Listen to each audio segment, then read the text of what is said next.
उद्धव ठाकरेंचे 2 शिलेदार सध्या टार्गेटवर आहेत। सूरज चव्हाण यांना काल ईडीकडून अटक करण्यात आली आहे आणि आज राजन साळवी यांच्या घरी छापा मारण्यात आलेला आहे। सूरज चव्हाण यांना आज कोर्टासमोर हजर केलं जाणार आहे, त्यामुळे ईडी कार्यालयाबाहेर बंदोबस्त ठेवण्यात आलाय। सध्या ही दृश्य आपण बघतोय ज्यावेळेला सूरज चव्हाण यांना ताब्यात घेतलं गेलं तेव्हाची आणि राजन साळवी यांच्या घरी जी एसीबीने धाड टाकली आहे त्या संदर्भातली दृश्य दुसरीकडे आपण बघतोय। जवळपास 1.5 वर्ष झालंय राजन साळवी यांच्या मागे सुद्धा चौकशीचा हा ससेमिरा लागलेला आहे।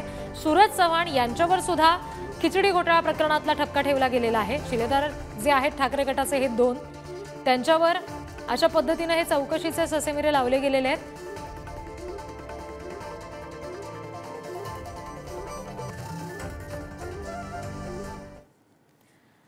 तर सूरज चव्हाण यांना ईडीनं अटक केलेली आहे, ते ठाकरेंचे निकटवर्ती आहेत। सूरज चव्हाण यांना आज कोर्टासमोर हजर केलं जाणार आहे। ईडी कोठडीची मागणी ईडी अधिकारी करू शकतात सूरज चव्हाणांसाठी। कोरोना काळातील कथित खिचडी घोटाळा प्रकरणामध्ये सूरज चव्हाण यांना अटक करण्यात आली आहे।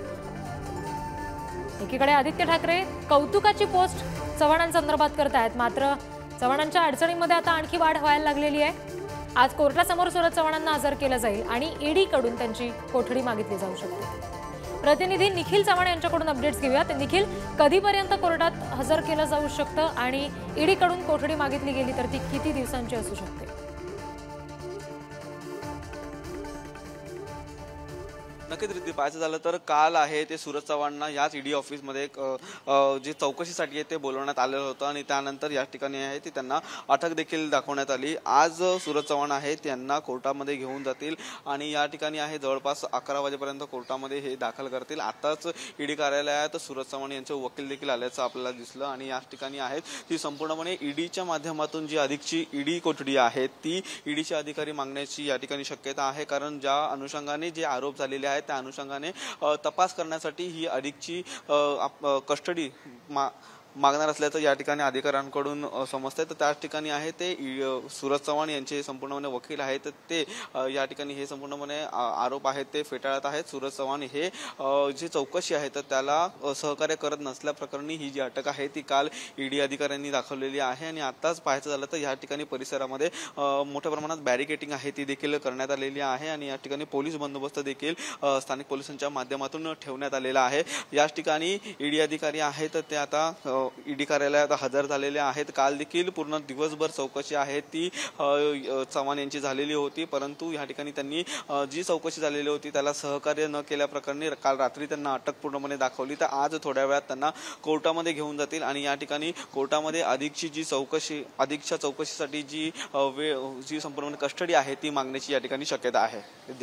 जी निखिल, सूरज चव्हाण यांना जेव्हा कोर्टात हजर केलं जाईल तेव्हा संदर्भात नेमकं काय घडतंय हे बघणं सुद्धा तितकंच महत्त्वाचं असणार आहे। पण एकीकडे राजन साळवींच्या घरी आपण बघतोय धाड पडलेली आहे, इकडे सूरज चव्हाणांवर सुद्धा तितकाच मोठा ठपका ठेवला गेलेला आहे।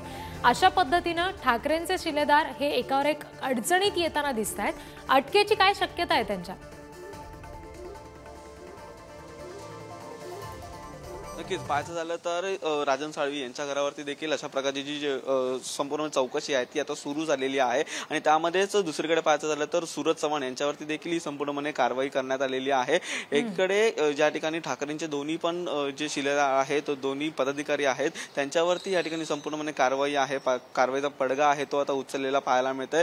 2 दिवसापूर्वीच आहे ते ठाकरेंच्या माध्यमातून संपूर्णपणे पत्रकार परिषद घेण्यात आली आणि त्यानंतर ही लगेचच अशा प्रकारची कारवाई आहे ती आपल्याला पाहायला मिळते। ह्या ठाकरेंच्या गटाकडून नेमकीच आरोप देखील करण्यात येत आहेत, जो काही पत्रकार परिषदेमुळे संपूर्ण माहोल तयार झालेला होता आणि त्यामध्येच ह्या अशा प्रकारची कारवाई आहे ते दबाव तंत्र वापरून करण्यात येत आहे।